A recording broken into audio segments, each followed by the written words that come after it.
Hello दोस्तों, education to इन में आपका स्वागत है। आज हम आरआरबी एएलपी टेक्नीशियन 2018 का जो कि 9/8/2018 के थर्ड शिफ्ट का ओरिजिनल सेट है, इसे सॉल्व करते हैं। तो चलिए हम शुरू करते हैं। तो इसका पहला प्रश्न कहा गया है, दांतों में सड़न शुरू हो जाती है जब मुंह का पीएच खाली जगह दिया है से कम हो जाता है। मतलब दांतों का सड़न कब शुरू हो जाता है? जब हमारे मुंह का पीएच मान 5.5 से कम हो जाता है, तब दांतों की सड़न शुरू हो जाती है। ज़्यादा अम्लीयता के कारण दांतों में सड़न होता है। अगला प्रश्न कह रहा है कि एक कोड में यदि इतना को इतना लिखा जाता है तो इसी कोड में कॉम्प्लेक्स मतलब COMPLEXITY को कैसे लिखा जाएगा? तो पहले इसे देखते हैं कैसे लिखा है। लिखा है UNGIMMICK,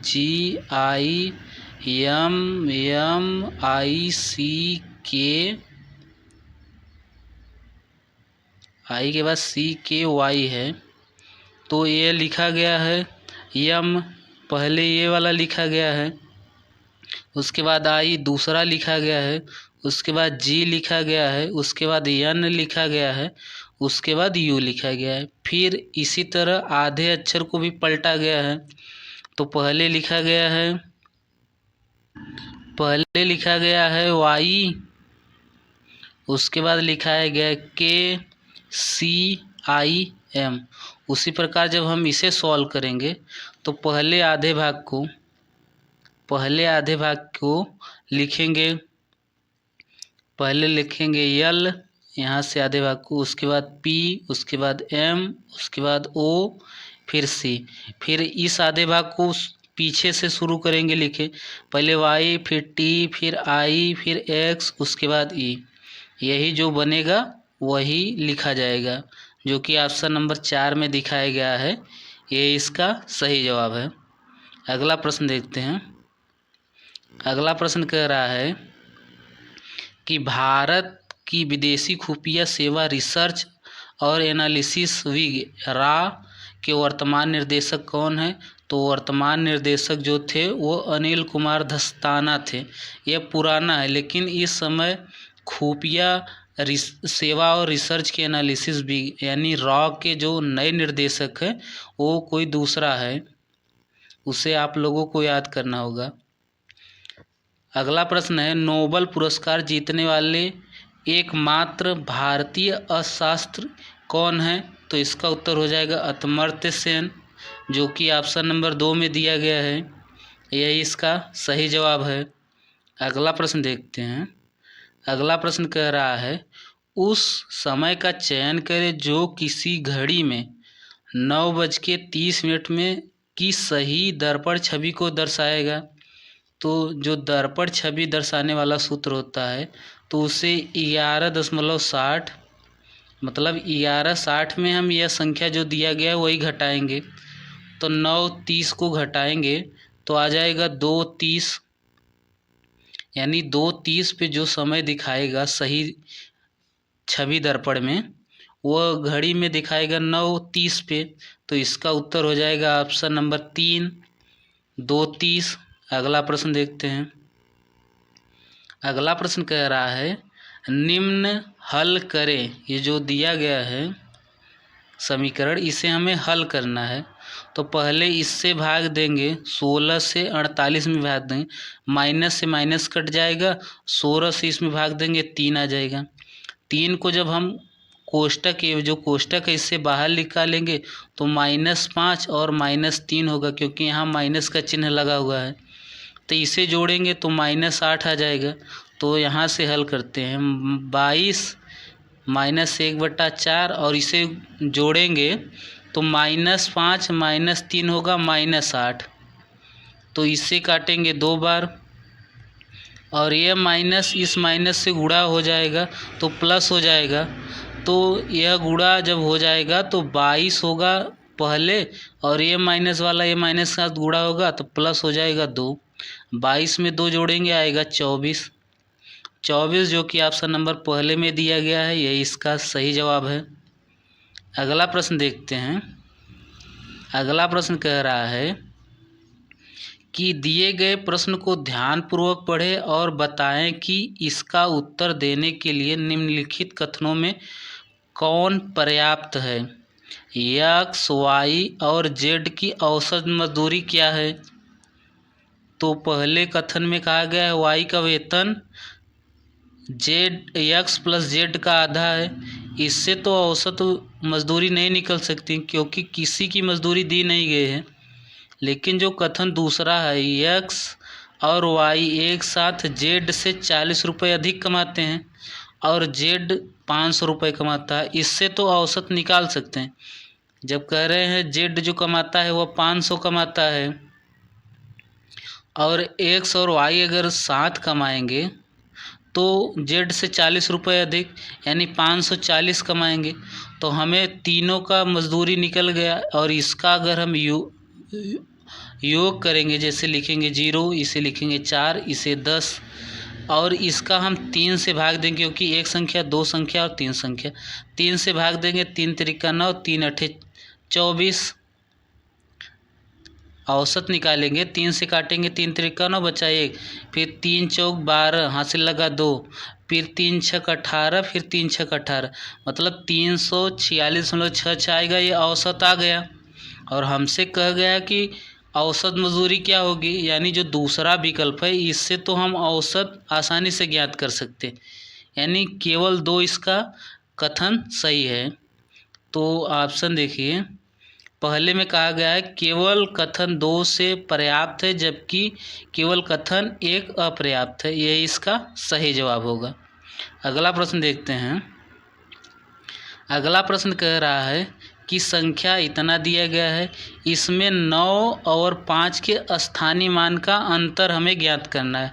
तो 9 यहाँ आएगा, 9 लिख के 4 0, 1 2 3 4, उसके बाद स्थानीय मान 5 का 5 हो जाएगा, इसे घटाएंगे तो वहाँ आ जाएगा 5।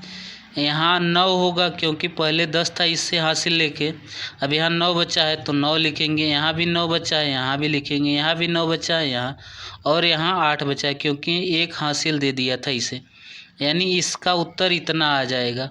और इतना उत्तर जो कि विकल्प बी में दिया गया है दूसरे में, यही इसका सही जवाब है।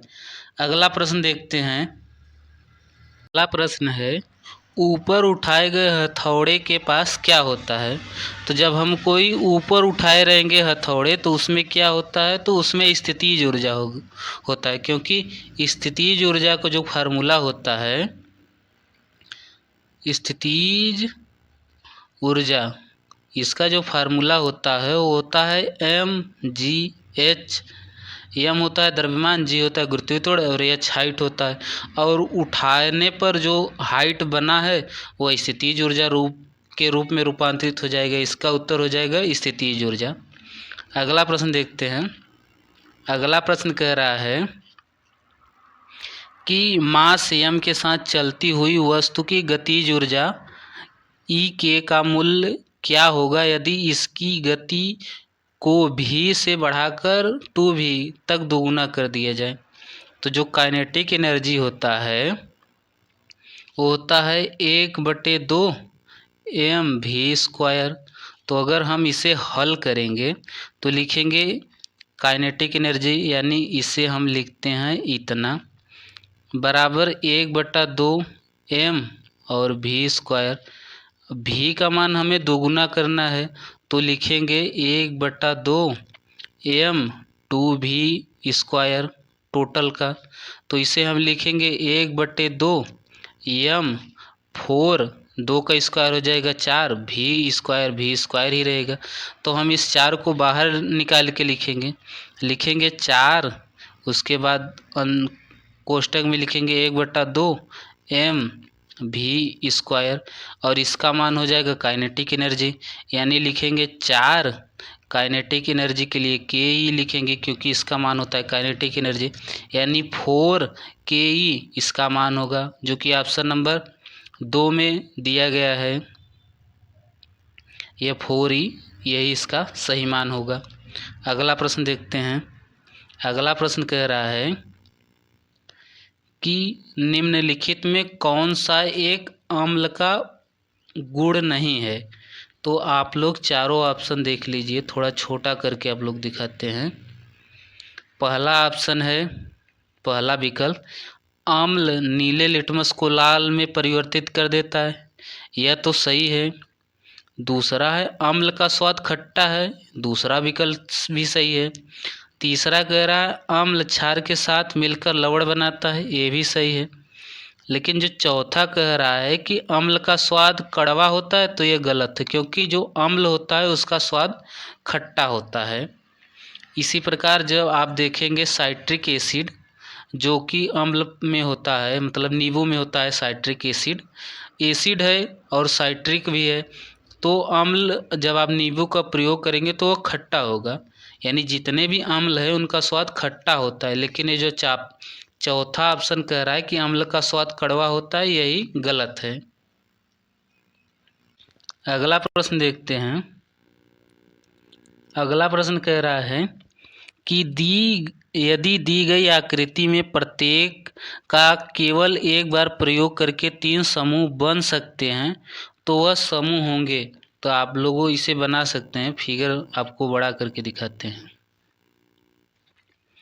पहले में अगर फिगर बनाना चाहें तो 7, 1 और 5, क्योंकि इसके अंदर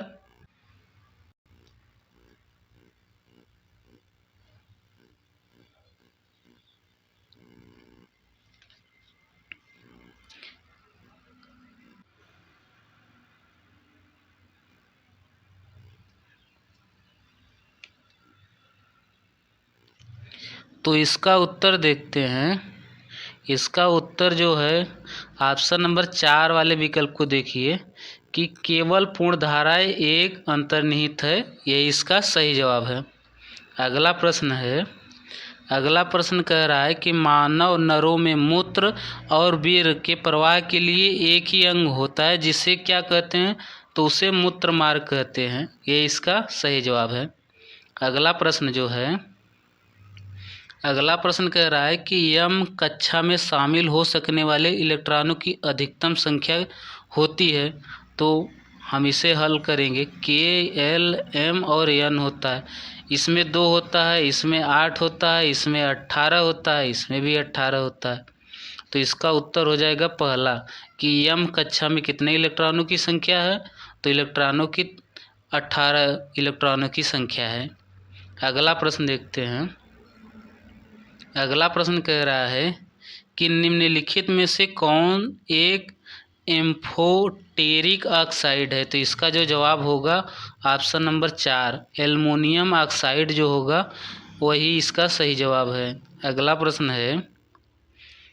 प्रश्न कह रहा है निम्न में से कौन सी भिन्न जो आवर्ती दशमलव नहीं देगी। आवर्ती दशमलव का मान होता है, अगर हम हल करेंगे क्यू बाई पी को हल करेंगे तो यह कभी कटेगा ही नहीं, मतलब लगातार यह संख्या रहेगी। वो दशमलव में भी हो, किसी भी संख्या में हो, लेकिन लगातार संख्या रहेगी, उसे आवर्ती दशमलव कहते हैं।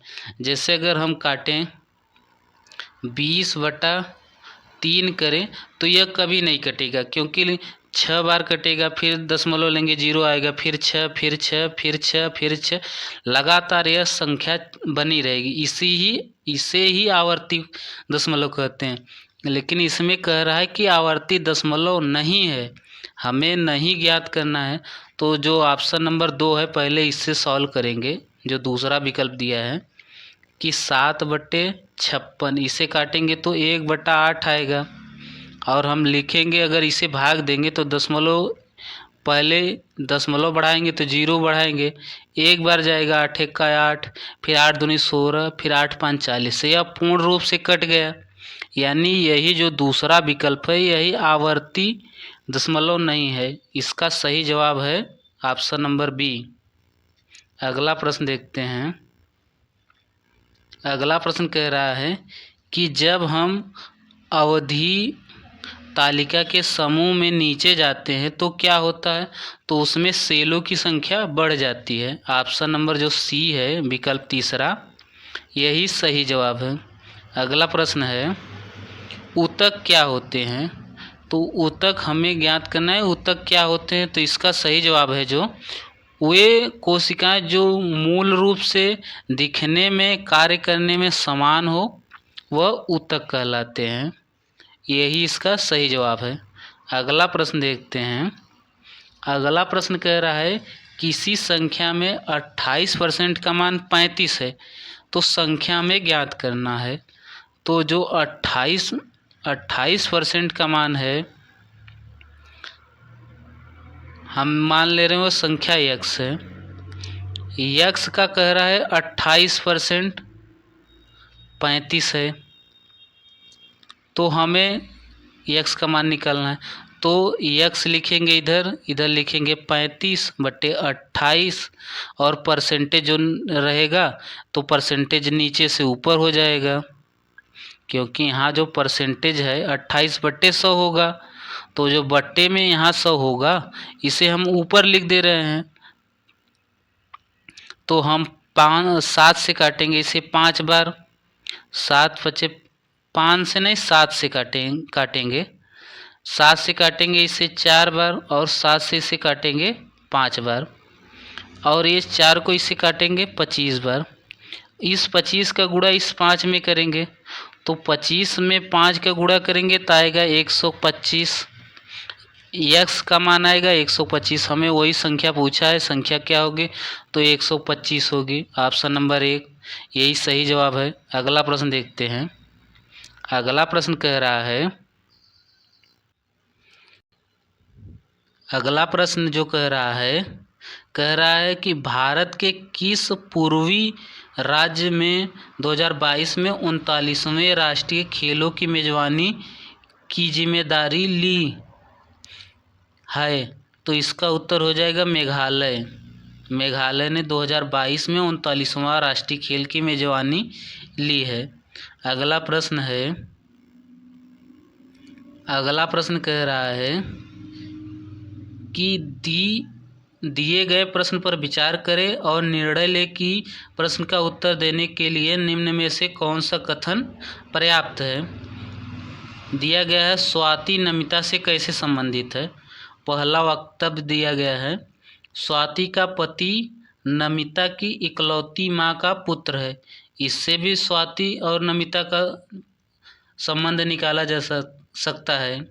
और दूसरा कह रहा है स्वाति का भाई नमिता का पति चचेरे या ममेरे भाई है।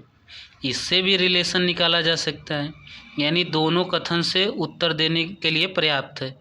तो इसका उत्तर या तो 1 से या तो 2 से, दोनों से उत्तर दे सकते हैं। तो इसका जो पहला विकल्प है दिए गए प्रश्न का उत्तर देने के लिए या तो 1 पर्याप्त है या तो 2 पर्याप्त, यही इसका सही जवाब है। अगला प्रश्न देखते हैं। अगला प्रश्न कह रहा है उस विकल्प का चयन करें जो दी गई आकृति में रिक्त स्थान के लिए उपयुक्त है। तो ये जो प्रश्नवाचक चिन्ह दिखाई दे रहा है यहाँ पर, यही हमें कौन सी संख्या आएगी। तो इसका उत्तर है ऑप्शन नंबर मतलब सी वाला विकल्प इसका सही जवाब है। यहाँ जो आएगी यही सी वाला सही जवाब है। अब विकल्प देखेंगे तो विकल्प में जो पहले में दिया गया है सी, यही इसका सही जवाब है। अगला प्रश्न कह रहा है कि निम्न वृत्त पाई चार्ट में कुछ फसलों की वार्षिक उत्पादन टन में दिए हुए हैं। उसमें जैसे कुछ है अन्न, उसके बाद शक्कर है, उसके बाद गेहूं है, उसके बाद चावल। कह रहा है यदि कुल उत्पादन 9000 टन था तो चावल के उत्पादन की मात्रा बताइए। कुल उत्पादन है 9000, हमें चावल की मान निकालना है। चावल जो है वह 40 डिग्री के बराबर है। तो इसे हम सॉल्व करेंगे। पूरा उत्पादन है 9000 टन, पूरा उत्पादन है 9000 और हमें 40 डिग्री का मान निकालना है। तो 40 और डिग्री के लिए नीचे लिखेंगे 360। यह 0 इस 0 से कट गया, इसे काटेंगे 9 बार और 9 से इसे काटेंगे 1 बार, यानी 1000 जो टन होगा वह चावल का दाम होगा। इसका जो सही जवाब होगा वह 1000 होगा। ऑप्शन देख लीजिए। ऑप्शन जो है वो तीसरे में दिया गया है, 1000 इसका सही जवाब है। अगला प्रश्न देखते हैं। अगला प्रश्न कह रहा है कि प्रश्न आकृति का जल में बनने वाला सही प्रतिबिंब चुनिए। यह जो फिगर दिखाई दे रहा है यहाँ पर मान लीजिए दर्पण रखा, तो यह फिगर किस प्रकार से बनेगा? पहला बनेगा या दूसरा बनेगा या तीसरा बनेगा या चौथा बनेगा? तो यह जो फिगर बनेगा वह इस प्रकार से फिगर बनेगा। तो यह विकल्प देख लीजिए, जो कि विकल्प बी में दिखाया गया है। इस फिगर का सही जल प्रतिबिंब ऐसा दिखाई देगा, यानी जो ऑप्शन नंबर बी है वो इसका सही जवाब है। और बी वाला विकल्प डी में दिखाई गया है। यह भी एनसीईआरटी का नया पैटर्न है कि विकल्प दूसरा होता है और उसमें जवाब कोई और होता है। यहाँ देखिए चौथे में भी दिया गया है, यानी आप जब भी सॉल्व करिए सवालों का उसका विकल्प ध्यान से चुन के लगाइए कि किस में दिया गया है, तो इससे गलती होने की संभावना कम हो जाएगी। अगला प्रश्न कह रहा है कि प्रारंभिक भारतीय दार्शनिक के अनुसार प्रत्येक वस्तु, खाली जगह दिया गया है, मूल तत्वों से बनी है। तो इसका उत्तर हो जाएगा 5, क्योंकि जो हमारा मतलब दार्शनिक के अनुसार जो प्रत्येक वस्तु है वो 5 मूल तत्वों से मिलकर बनी है। उसमें जैसे हो गया जल, वायु हो गया, मिट्टी हो गया और अग्नि हो गया, और एक और तत्व है जो हमें नहीं याद आ रहा है। इन्हीं सब तत्वों को मिलाकर जो वस्तु बनी है वह दार्शनिक के अनुसार 5 तत्वों से मिलाकर कोई भी वस्तु बनी है। इसका सही जवाब होगा ऑप्शन नंबर 4, 5। अगला देखते हैं प्रश्न। अगला प्रश्न कह रहा है निम्नलिखित में से किस क्षेत्र में सार्वजनिक उपलब्धि के लिए भारत सरकार द्वारा अर्जुन पुरस्कार दिए जाते हैं? तो खेल में अर्जुन पुरस्कार दिए जाते हैं, जो कि नंबर ऑप्शन 4 में विकल्प में दिया गया है खेल, इसमें अर्जुन पुरस्कार दिया जाता है। ये भी प्रश्न पूछा जाता है कि अर्जुन पुरस्कार जो होता है वो किसे दिया जाता है? तो खिलाड़ी को दिया जाता है, खिलाड़ी को अर्जुन पुरस्कार दिया जाता है। और जो होता है द्रोणाचार्य पुरस्कार वह कोच को दिया जाता है। ये भी प्रश्न पूछा जाता है कि द्रोणाचार्य पुरस्कार कोच को दिया जाता है और अर्जुन पुरस्कार खिलाड़ी को दिया जाता है। अगला प्रश्न देखते हैं। अगला प्रश्न कह रहा है कि 4/5 और 2/3 और 5/7 का लस क्या है? तो जब भी भिन्न में दिया हो तो जो ऊपर वाली संख्या हो, जैसे 4/5 है, 2/3 है और 5/7 है, तो जो यह ऊपर दिया गया है 4, 2, 5, इसका तो हम एलसीएम लेंगे और इसका एलसीएम होगा 20। और जो नीचे दिया गया है इसका एचसीएफ लेंगे, तो 5, 3 और 7 का एचसीएफ होता है 1, यानी इसका सही जवाब होगा 20, जो कि ऑप्शन नंबर 3 में दिया गया है। इसी प्रकार जब यह पूछेगा कि एलसीएम ज्ञात कीजिए तो ऊपर वाले का एलसीएम निकालेंगे और नीचे वाले का एचसीएफ। अगला प्रश्न देखते हैं। अगला प्रश्न कह रहा है कि निम्नलिखित अभिव्यक्ति में उन चिन्हों की संख्या कितनी है जिनके आगे अक्षर है और पीछे संख्या नहीं है? उनके आगे अक्षर होना चाहिए चिन्ह के आगे। तो जैसे यह जो दिया गया है इसमें दिखाया गया है कि उनके आगे उन चिन्हों की संख्या कितनी जिनके आगे अक्षर है, पीछे संख्या नहीं है। तो इसमें आप देखेंगे तो केवल एक ही ऐसा चिन्ह है जिसके आगे अक्षर है, लेकिन पीछे प्रश्न। अगला प्रश्न है किस भारतीय लेखक ने थिंग्स टू लीव बिहाइंड पुस्तक में कुमाऊं की पहाड़ियों में जीवन का वर्णन किया है?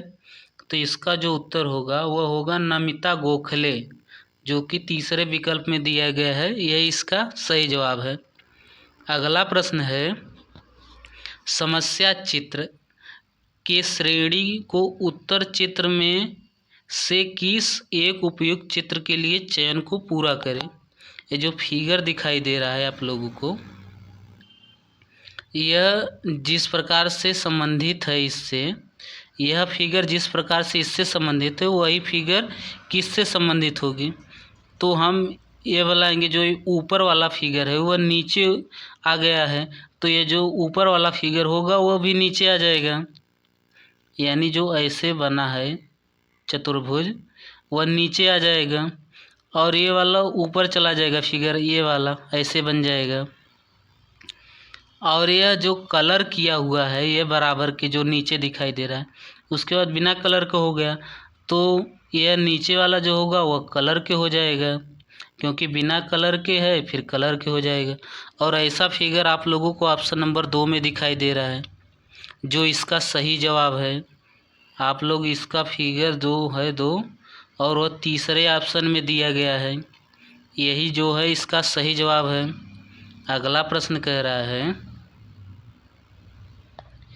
कि पुराने स्टॉक को समाप्त करने के लिए एक व्यक्ति ने 3420 में एक चाय का सेट बेचा जो लागत मूल्य से 43% कम था। इस पर 10% लाभ प्राप्त हेतु विक्रेता को सेट से कितना अधिक बेचना चाहिए था। तो जो भी कोई मूल्य होगा अपने आप में 100% के बराबर होगा, लेकिन वो कह रहा है कि 43% कम में बेचा। अगर हम 43% कम कर देंगे यानी 57 में बेचा, तो 57% का जो मान दिया गया है वो 3420 दिया गया है। हम 100% का मान निकालेंगे तो 3420/57 करेंगे, गुणे 100 करेंगे, क्योंकि कोई भी वस्तु होता है वो अपने आप 100% का मान होता है। इसे जब हम काटेंगे 6 बार जाएगा, यानी इसे जब हम 57 से इसे काटेंगे तो 6 बार में कटेगा, तो हो जाएगा 6000। ये पूरा विक्रय मूल्य है 6000, लेकिन हमसे कह रहा है कि 10% लाभ प्राप्त करना है। तो आपको यह मालूम हो गया कि जो सीपी है वह 6000 है, तो इसे हम हल करेंगे। सीपी जो दिया गया है वह 6000 दिया गया है, इस पे अगर हम 10% का लाभ चाहें तो 110 में इसे बेचेंगे, तो इससे काटेंगे ये दोनों जीरो कट गया, यानी 6600 में हम इसे बेचेंगे। तो इससे कितना अधिक में हम बेचें, तो इससे हम घटा देंगे 3420 आ जाएगा, यहाँ जीरो में से यहाँ हो जाएगा 10 में से 2 घटाएंगे हो जाएगा 8, यहाँ 5 होगा, 6 के बजाय 5 होगा, उसमें से 4 घटाएंगे 1 आएगा, और यहाँ आ जाएगा 3। यानी इतना रुपए हम अधिक करेंगे तब उसे हम 10% के लाभ पर बेचेंगे, और यही हमसे पूछा गया है कि कितना अधिक में बेचना चाहिए, तो इतना अधिक में बेचना चाहिए, यही इसका अगला प्रश्न है। दिए गए प्रश्न को ध्यानपूर्वक पढ़ें और बताएं कि इसका उत्तर देने के लिए निम्नलिखित कथनों में से कौन सा पर्याप्त है। तो यह दिया गया है प्राकृतिक संख्याएं x, y, z, u और v में कौन सी संख्या सम संख्या है। तो पहला कथन है x, y, z, u और v क्रमिक संख्या है, मतलब लगातार संख्या है, क्रम में है। और दूसरा दिया गया है z विषम संख्या है। अगर हम दोनों को मिला लेंगे तो हमें मालूम चल जाएगा कौन सी संख्या सम है। जैसे अगर कह रहा है x, y, z, u उसके बाद भी, अगर हम इसे मान ले यह 5वीं संख्या है, क्योंकि कह रहा है कि z एक विषम संख्या है, तो हम z को 5 मान लेंगे, तो यह 4 हो जाएगा, यह 3 हो जाएगा, यह 6 हो जाएगा, यह 7 हो जाएगा। हमें मालूम हो गया एक संख्या यह सम है, एक संख्या यह सम है, क्योंकि पहला कहा गया है क्रमिक संख्या, लगातार संख्याएं हैं, तो दोनों से हम उत्तर देने के लिए पर्याप्त है, यानी कथन 1 और 2 दोनों उत्तर देने के लिए पर्याप्त है। तो जो पहला ऑप्शन दिया गया है कथन 1 और 2 दोनों उत्तर देने के लिए पर्याप्त है, ये इसका सही जवाब है। अगला प्रश्न है कि एक प्रतिरोध में से विद्युत धारा I प्रवाहित होती है। एक स्रोत प्रतिरोध में भी का विभवांतर बनाए रखता है। समय t में स्रोत द्वारा आपूर्तित की गई ऊर्जा की मात्रा कितनी होगी? तो ऊर्जा पहले एक तो होता है H बराबर I² RT, यह भी फार्मूला होता है। एक भी यह भी फार्मूला होता है कि H बराबर VIT, यह भी एक फार्मूला है। यानी इन दोनों से हमें ऊर्जा कितनी मात्रा में है यह ज्ञात कर सकते, जो कि ऑप्शन नंबर चौथे विकल्प में दिया गया है। यही इसका सही जवाब है। अगला प्रश्न देखते हैं। अगला प्रश्न कह रहा है कि एक एल्कोहल का क्वथनांक 78 डिग्री सेल्सियस है, इसे केल्विन पैमाने पर तापमान कितना होगा? तो हम इसे एक बार बता चुके हैं, फिर बताते हैं। अगर हम C से K की तरफ जाएंगे तो हम प्लस करेंगे, क्योंकि C का मान 3 होता है और K का मान 11 होता है।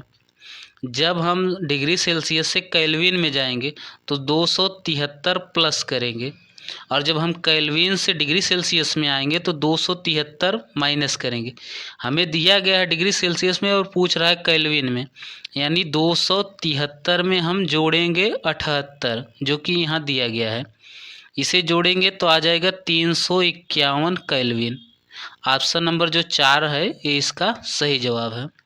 अगला प्रश्न है कि दी गई संबंधित जोड़ी के आधार पर अनुपस्थित शब्द जोड़ी चुनें। ये जो यहाँ दिया गया है बाई का बाट, यानी इसका एक ही रूप है लेकिन बहुवचन में है, तो ये जो ऑप्शन नंबर 4 होगा सूट का सूट ही होगा, यही इसका सही जवाब है। अगला प्रश्न देखते हैं। अगला प्रश्न कह रहा है कि ईसाई धर्म में सबसे प्रसिद्ध चर्चों में से एक सेंट पीटर्स बेसिलिका किस शहर में स्थित है? तो इसका उत्तर हो जाएगा मैड्रिड में यह शहर स्थित है। अगला प्रश्न कह रहा है कि एक साथ कार्य करते हुए A और B एक खाली टैंक को 10 घंटे में भर सकता है। उन्हें 4 घंटे तक एक साथ काम किया और फिर B ने काम करना बंद कर दिया तथा A ने कार्य अंत तक जारी रखा। टैंक को भरने में कुल 13 घंटे लग गए। A द्वारा अकेले खाली टैंक को भरने में कितना समय लगेगा? तो यह हमें ज्ञात करना है। तो हम जैसे मान लीजिए A और B, अगर यह एक साथ 10 घंटे में भर सकते हैं, मान लीजिए हम यह दोनों 1 लीटर 1 घंटे में भरते हैं तो 10 लीटर 10 घंटे में भरेंगे। तो कह रहा है कि 4 घंटे तक भरे, यानी 4 लीटर भर दिए तो बचा है 6 लीटर। यह बचा है 6 लीटर। नीचे लिखते हैं थोड़ा। कह रहा है कि A और B यह भरते हैं 10 लीटर और 4 घंटे में 4 लीटर भरेंगे, यानी 4 हम घटा देंगे तो बचा 6 लीटर। और कह रहा है कि B ने काम बंद कर दिया लेकिन A कार्य जारी रखता है और कुल 13 घंटे लगते हैं। पहले तो 4 घंटे कंप्लीट हो गए, अब बचा है अगर 13 में से हम 4 निकाल देंगे, क्योंकि 4 घंटे पहले ही कर चुका है और टोटल काम करने में 13 घंटे लगे। 4 घंटे पहले कर चुका, अब बचे हैं 9 घंटे। तो 9 घंटे A ने कार्य किया तो A की क्षमता आ जाएगी 3 से काटेंगे 2 बार, 3 से काटेंगे 3, यह A की क्षमता है। और कह रहा है कि यह कितने घंटे में अकेले पूरे टैंक को भर सकता है। तो पूरा भरना है हमें 10 और क्षमता है A की 2/3। 3 को सबसे ऊपर ले जाएंगे यहाँ से, तो यहाँ लिखेंगे 3 और 2 से इसे काटेंगे 5 बार और 5 से गुणा करेंगे 3 में आ जाएगा 15 घंटे। 15 घंटे में पूरा भर देगा। ऑप्शन नंबर जो 3 है इसका सही जवाब है। अगला प्रश्न कह रहा है यदि x² + ax + b को जब x - a द्वारा भाग किया जाता है तो 15 शेष बचता है, और जब x² + bx + a को x + 1 से भाग किया जाता है तो -1 बचता है। तो a² + b², इसका मान क्या होगा? तो इसका मान 10 होगा। अगला प्रश्न देखते हैं। अगला प्रश्न कह रहा है कि नीचे दिए गए कथन को सत्य मानते हुए यह ज्ञात करें कि कथन के आधार पर कौन सा निष्कर्ष निश्चित रूप से निकाला जा सकता है। तो कथन यह है कि लोगों की शिकायत है कि त्योहारों के मौसम में बस टिकट उपलब्ध नहीं होते। निष्कर्ष है लोगों को सलाह दी जानी चाहिए कि त्योहारों के मौसम में यात्रा न करें। इस कथन के अनुसार यह निष्कर्ष गलत है। दूसरा निष्कर्ष है सरकार को चाहिए कि वो त्योहारों के मौसम में ज़्यादा से ज़्यादा बसों की व्यवस्था करे। यह दूसरा निष्कर्ष है, क्योंकि ज़्यादा से ज़्यादा बसों की व्यवस्था करेंगे तो अब टिकट आसानी से लोगों को मिल जाएगा और सीट भी लोगों को आसानी से मिल जाएगा। केवल 2 इसका निष्कर्ष फॉलो करता है, अनुसरण करता है। तो जो तीसरे में दिया गया है सिर्फ निष्कर्ष 2 अनुसरण करता है, ये इसका सही जवाब है। अगला प्रश्न है यदि कंडक्टर का प्रतिरोध दुगुना हो जाता है तो विद्युत आधी हो जाती है। यह किस कारण से होता है? तो फार्मूला होता है V = IR। यह ओम का नियम है, यानी प्रतिरोध का नियम है। तो I हम अगर ज्ञात करेंगे तो I बराबर होगा V/R। जब R को हम बढ़ाएंगे तो विद्युत धारा कम हो जाएगी। यही हमसे कहा गया कि विद्युत धारा आधी हो जाती है जब प्रतिरोध को हम दोगुना करते हैं। तो जो चौथे में विकल्प में दिया गया है यही इसका सही जवाब है। अगला प्रश्न देखते हैं। अगला प्रश्न कह रहा है कि स्वाद का पता लगाने के लिए अभिग्राहक को क्या कहते हैं? तो इससे रसरोधी अभिग्राहक कहते हैं, जो कि पहले में दिया गया है। ये इसका सही जवाब है। अगला प्रश्न कह रहा है कि जब नीचे के प्रश्न छवि के सामने आईना खड़ा रखा जाए तो दिए गए 4 विकल्पों में से प्रश्न छवि की सही दर्पण छवि कौन सी होगी? यह दर्पण है। यह जो फिगर है वह किस प्रकार बनेगा? यानी ऐसे बनेगा। यह त्रिभुज इधर है। यह जो रंगा हुआ, कलर किया हुआ, वो इधर आ जाएगा, यहाँ पर रंगा जाएगा, कलर हो जाएगा। और जो यह वाला कलर है यहाँ पर हो जाएगा बिंदु, और यहाँ पर यह किनारे पर रंगा जाएगा, और यह इस प्रकार से बनेगा। यानी फिगर ठीक इसी प्रकार से बनेगा। तो इस प्रकार से फिगर कहाँ पर बना हुआ है? तो ऐसा फिगर देखेंगे ऑप्शन ए में बना हुआ है, और यही इसका सही जवाब है। तो विकल्प ए वाला ऑप्शन जो है वह दूसरे में दिया गया है, तो यही इसका सही जवाब है। अगला प्रश्न देखते हैं।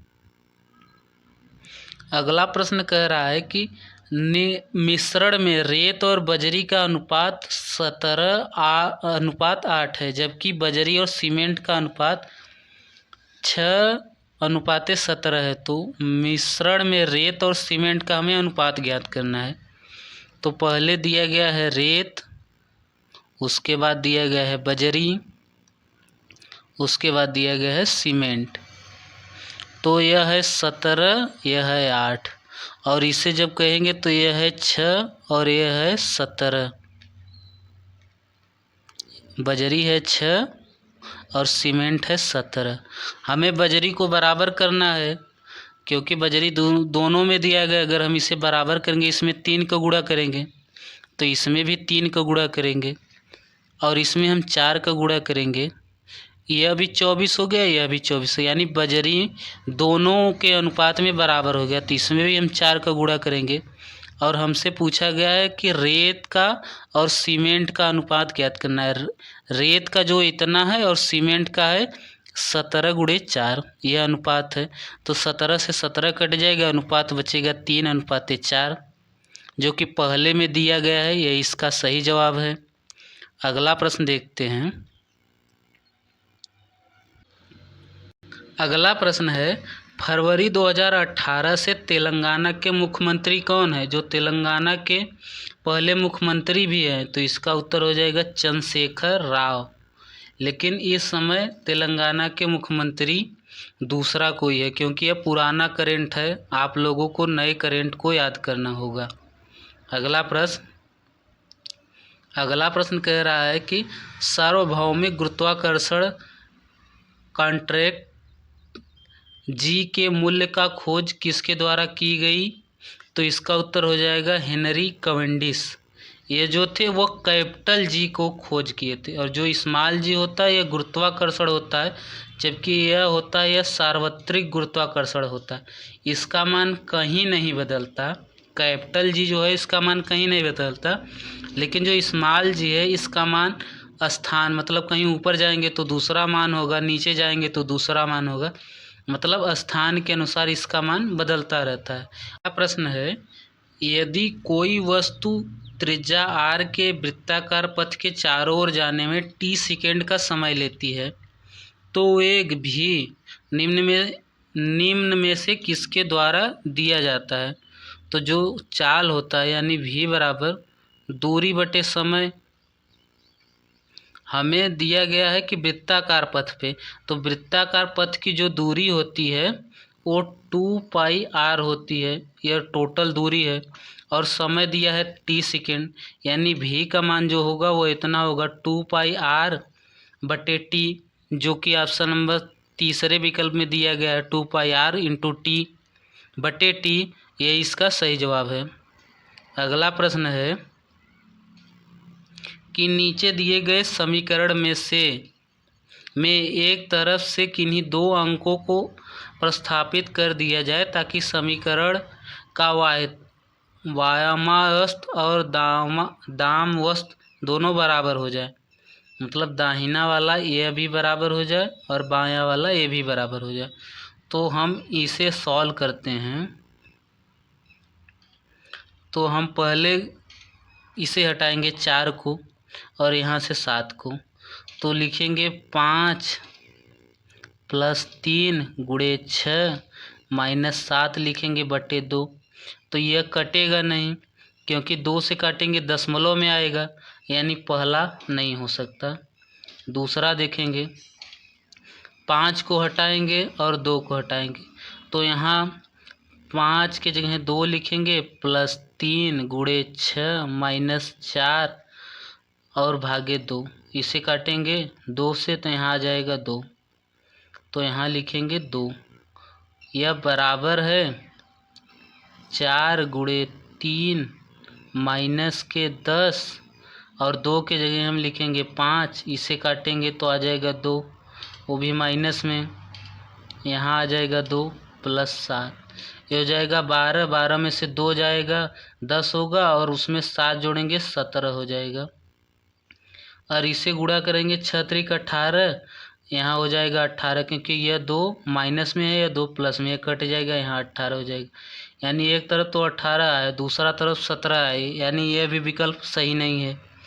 तो ऑप्शन नंबर चौथे को अगर हम उठाएंगे, 6 के जगह पे 4 और 4 के जगह पे 6 रखेंगे, तो इसे सॉल्व करेंगे, लिखेंगे 5 + 3 × 6 के जगह पर 4 रखेंगे, और माइनस जहाँ 4 है वहाँ 6 रखेंगे बटे 2, तब इसे काटेंगे तो आ जाएगा यहाँ 3, और दूसरा उठाएंगे तो 4 × 3 - 10 और 10 के बटे 2, इसे काटेंगे तो आ जाएगा 5, यानी यहाँ लिखेंगे 5 और +7, इसे सॉल्व करेंगे आ जाएगा 12, 12 में से 5 घटाएंगे और 7 जोड़ेंगे तो आ जाएगा 14, और जो पहला है इसे सॉल्व करेंगे तो 4 × 3 = 12, 12 में से 5 जोड़ेंगे 17, 17 में से 3 घटाएंगे तो 14, यानी दोनों LHS और RHS बराबर है, यानी जो चौथा विकल्प है इसका वो सही जवाब है।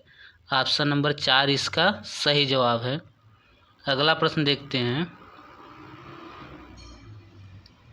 अगला प्रश्न कह रहा है कि जब वस्तु को P और F के बीच रखा जाता है तब एक अवतल दर्पण द्वारा बनाई गई छवि स्थिति का पता लगाएं तो यह दर्पण के पीछे बनेगी।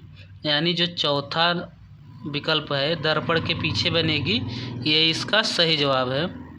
अगला प्रश्न कह रहा है कि यदि इतना का मान दिया गया है, इतना है, तो हमसे इतने का मान पूछा गया है, तो दशमलव यहाँ पर कह रहा है 1.23 गुणे 0.356। यहाँ 3 अंक पे दशमलव है और यहाँ 2 अंक पे दशमलव है, तो जो भी आएगा यहाँ आएगा 4, 3, 7, 8 गुणा करने पर इतना आएगा, लेकिन हमें दशमलव 3 अंक पे यहाँ और 2 अंक 5 अंक पे दशमलव लगाना है। तो 1 संख्या, 2 संख्या, 3 संख्या, 4 संख्या, 5 संख्या, यानी दशमलव यहाँ लगेगा। तो 0.4378 और 8 ये इसका सही जवाब होगा, जो कि तीसरे विकल्प में दिया गया है, ये इसका सही जवाब है। अगला प्रश्न देखते हैं। अगला प्रश्न कह रहा है कि जैसे यह इससे संबंधित है वह किससे संबंधित होगी। तो यम हम देखते हैं यहाँ से तीसरे स्थान पे गया है, तो सी भी यहाँ से तीसरे स्थान पे जाएगा, तो सी को हम तीसरे स्थान पे लिख ले रहे हैं। उसके बाद ए कह रहा है उसके आगे गया है यम के आगे, तो जो ए है यहाँ जाएगा। उसके बाद कह रहा है के जो है तीसरे स्थान पे है, यहाँ पहले स्थान पे आ गया है, तो यहाँ जो पी है वो तीसरे स्थान पे है, यानी पहले स्थान पे आ जाएगा। उसके बाद कह रहा है आई जो कि चौथे स्थान पे है और सबसे लास्ट में गया, यहाँ ई जो चौथे स्थान पे है वो सबसे लास्ट में होगा, यहाँ पर ई होगा। उसके बाद कह रहा है कि यन जहाँ था वहीं है, तो यानी जो टी है जहाँ था वहीं होगा, यहाँ था यहीं है। उसके बाद कह रहा है वो यहाँ पर बन जाएगा, यानी यही विकल्प बनेगा। इसी जैसे यह विकल्प बना है वह इसी प्रकार यह भी बनेगा, जो कि तीसरे में दिया गया है, यही इसका सही जवाब है। अगला प्रश्न देखते हैं। अगला प्रश्न कह रहा है कि अमेरिकी ब्रॉडकास्टिंग कॉरपोरेशन के टीवी कार्यक्रम क्वांटिको में प्रसिद्ध कौन सी प्रसिद्ध भारतीय अभिनेत्री ने अभिनय किया था। तो इसका उत्तर हो जाएगा प्रियंका चोपड़ा। अगला प्रश्न देखते हैं है उस विकल्प का चयन करें जो दी गई श्रृंखला में खाली स्थान को भरने के लिए उपयुक्त है। तो यहाँ देखिए इसमें पूरा भरा हुआ है, तो इसमें एक जगह खाली है, इसमें 2 जगह खाली है, तो इसमें जो होगा वो यह पूरा ये लाइन जो किनारे वाली है पूरी खाली हो जाएगी।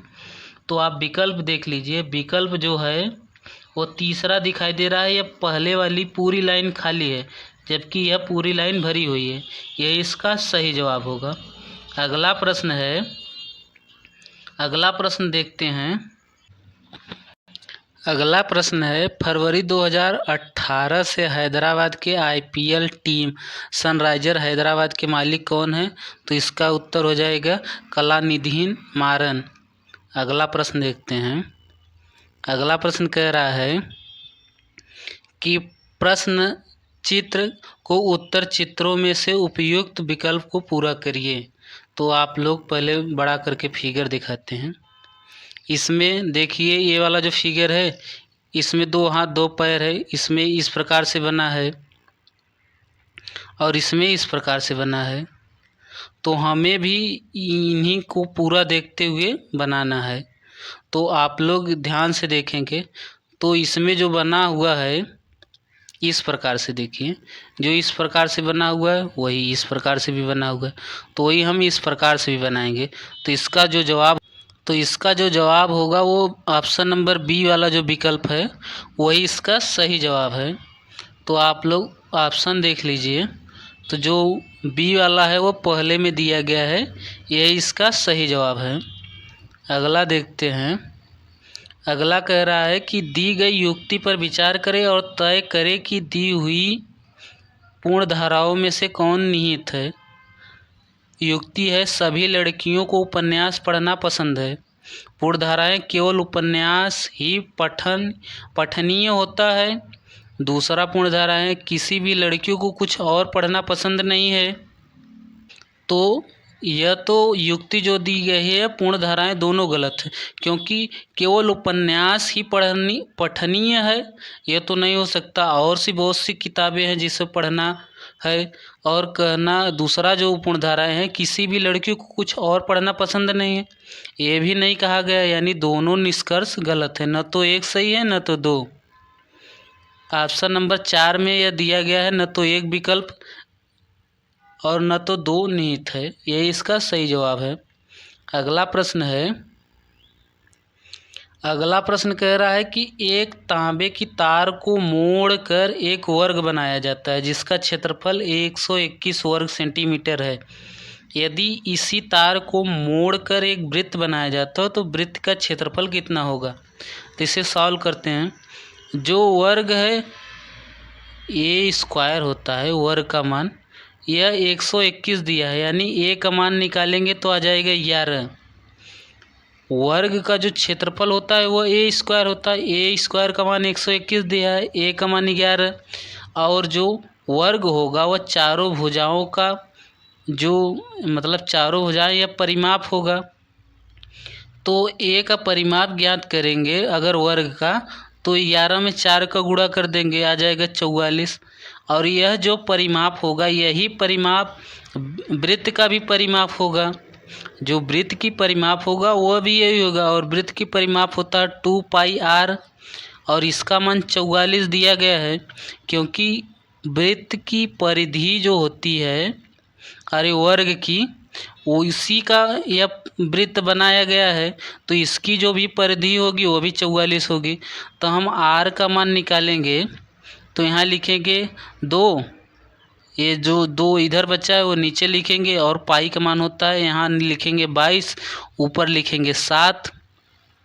यह 44 से 44 कट गया, यानी r का मान जो आया वह 7। हमें वृत्त की क्षेत्रफल ज्ञात करना है। तो जो क्षेत्रफल का फार्मूला होता है हमने ज्ञात किया है कि r जो होता है वह 7 है। तो वृत्त का क्षेत्रफल होता है πr स्क्वायर, वृत्त का क्षेत्रफल होता है πr स्क्वायर। तो लिखेंगे 22/7 और यहाँ लिखेंगे 7 × 7। इसे काट देंगे 7 से 7 और इसका गुणा करेंगे तो 7 दूनी 14, फिर 7 दूनी 14 1 15, 154 वर्ग सेंटीमीटर होगा। आप विकल्प देख लीजिए। विकल्प जो तीसरे में दिया गया है 154 वर्ग सेंटीमीटर, यही इसका सही जवाब है। अगला प्रश्न देखते हैं।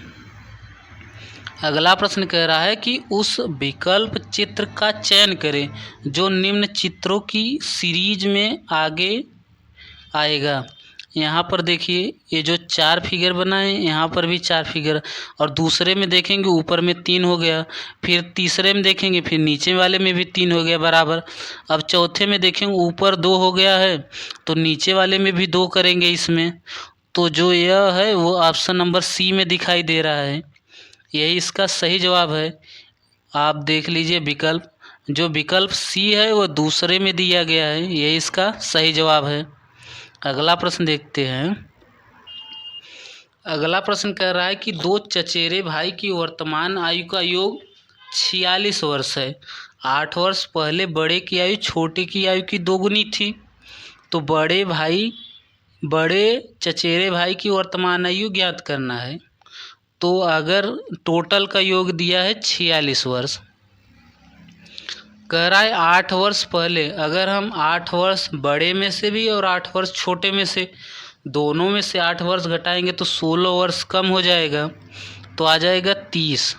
और कह रहा है कि जो बड़े की आयु है, बड़े की आयु छोटे की आयु की दुगनी है। अगर बड़ा 2 है तो छोटा 1 है, छोटे की आयु की बड़े आयु की दुगना है, और इसका योग करेंगे, यक्स मान ले रहे हैं, तो यह 30 के बराबर हो जाएगा। 8 वर्ष पहले का निकाले हैं, इसमें भी 8 वर्ष घटा दिए हैं दोनों का उम्र, तो 3x बराबर 30।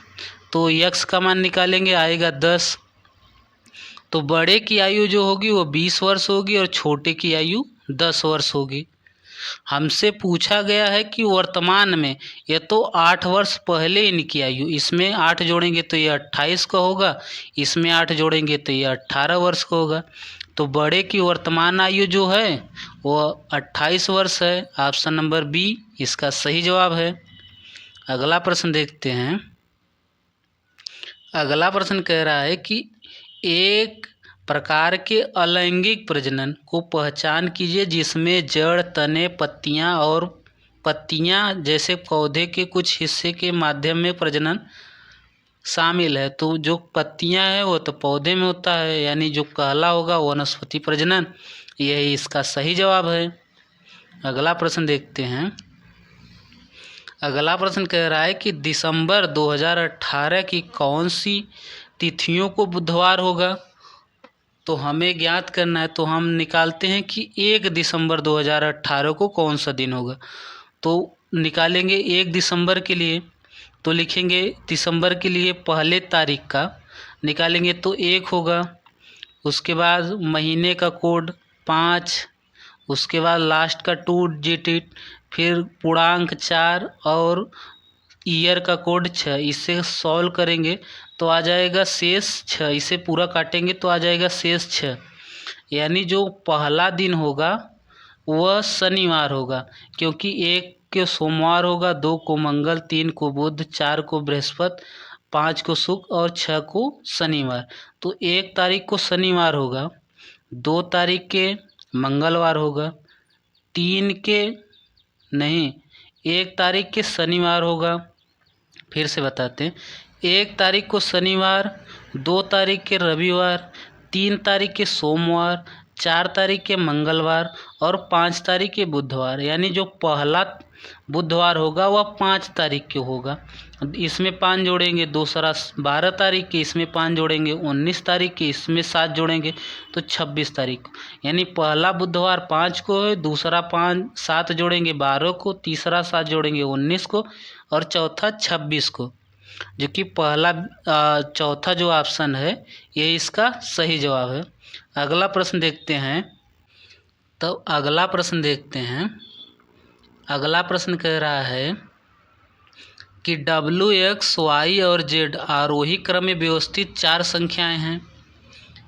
इनमें से न्यूनतम संख्या का औसत, जो 3 न्यूनतम संख्या है उनका औसत 18 है, जबकि 3 अधिकतम संख्याओं का औसत 22 है। तो आंकड़े का परिसर ज्ञात करना है। रेंज होता है सबसे बड़ी संख्या और माइनस में सबसे छोटी संख्या। तो हम इसे हल करेंगे, लिखेंगे x, उसके बाद y, यहाँ लिखेंगे W, X, Y और Z। तो कह रहा है कि जो औसत होता है 3, यानी यह जो 3 संख्याएं हैं इसका औसत 18 है, तो 18 बीच में होगा। और कह रहा है कि 3 अधिकतम संख्याओं का औसत 22 है, तो यह जो 3 अधिकतम संख्याएं हैं इसका औसत 22 है, तो इसका 4 हो जाएगा। और यह लगातार क्रमिक संख्या है, तो इससे यह 4 ज़्यादा है तो इससे यह 4 कम होगा। इससे 4 कम करेंगे तो 18 में से 4 घटाएंगे तो आएगा 14।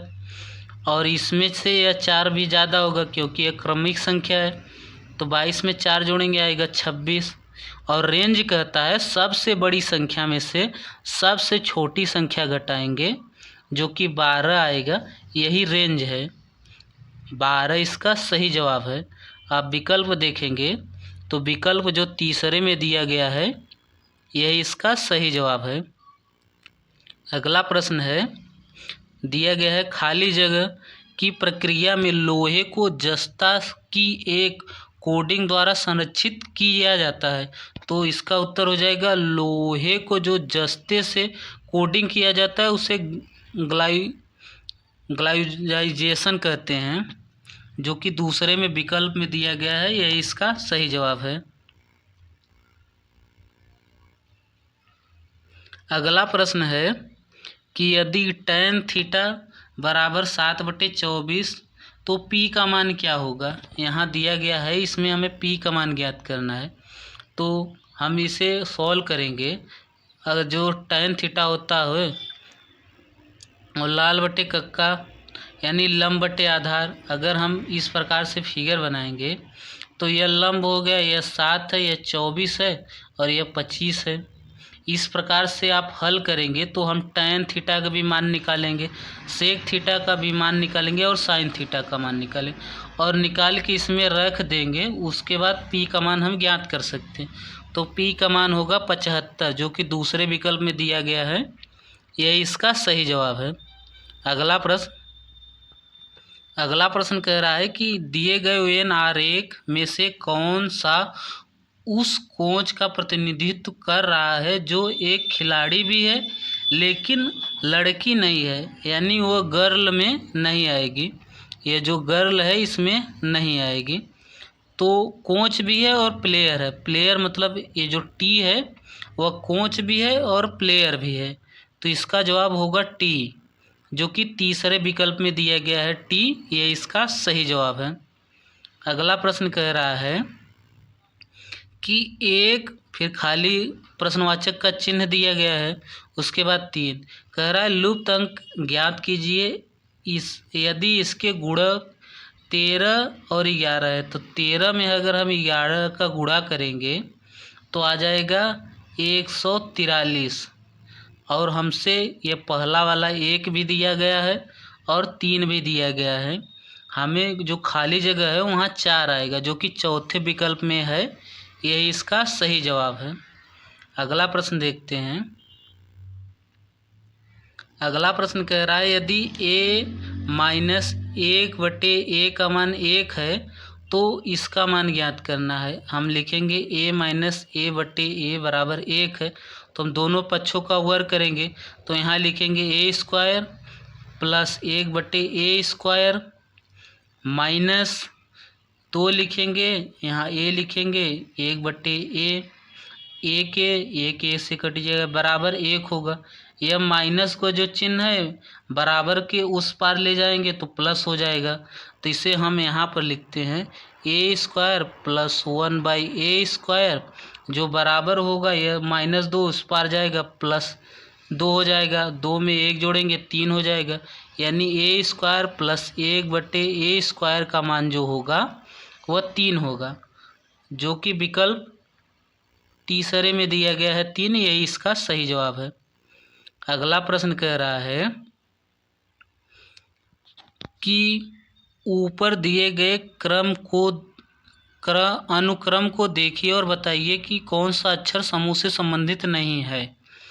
आप देखेंगे यहाँ पर जो पहला दिया गया है, आपको बड़ा करके दिखाते हैं।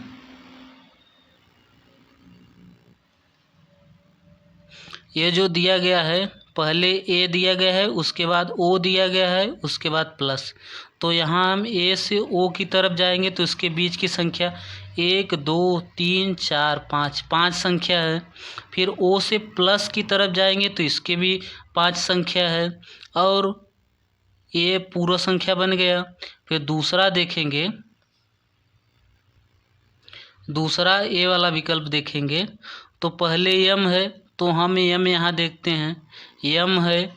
यम के बाद बी है, इसके भी देखेंगे 5 संख्या है, 1 2 3 4 5। फिर बी से 5 की तरफ गया है, इसके भी अंदर 5 संख्याएं हैं।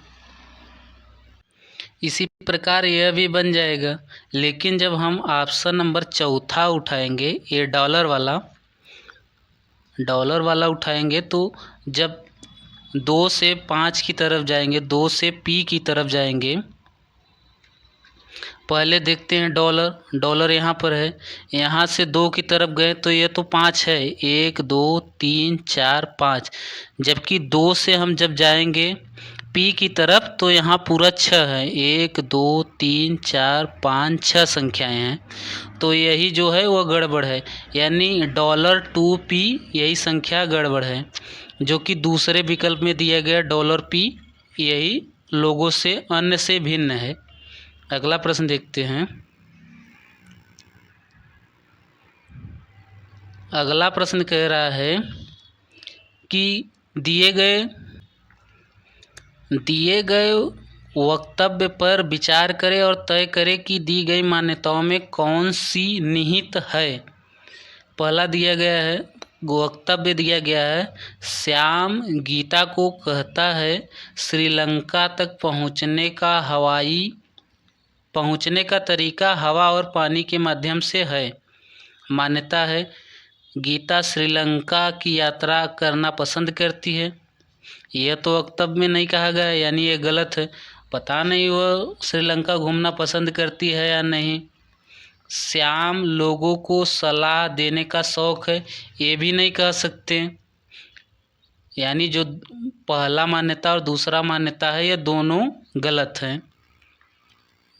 तीसरे विकल्प में दिया गया है 1 और 2 दोनों निहित नहीं है, यही इसका सही जवाब है। अगला प्रश्न है 32 49 किसका वर्गमूल है? तो यह 57 का वर्गमूल है। अगला प्रश्न देखते हैं। अगला प्रश्न कह रहा है एक व्यक्ति अपनी सामान्य चाल के 4/5 से चलने पर 15 मिनट देरी कर पहुंचता है। उसी दूरी को तय करने के लिए उसके द्वारा लिए जाने वाला सामान्य समय क्या है? चाल है 5 से 4, तो हम अगर टाइम करेंगे तो उल्टा हो जाएगा, 4 से 5। और कितना मिनट देरी पहुंचता है? तो 1, लेकिन मिनट में दिया गया है 15 मिनट। तो हमें सही टाइम पहुंचने के लिए 4 से 4 गुणा करना पड़ेगा, तो आ जाएगा 60 मिनट। 60 मिनट यानी 1 घंटा, जो कि ऑप्शन नंबर तीसरे में दिया गया है, यही इसका सही जवाब है। अगला प्रश्न देखते हैं।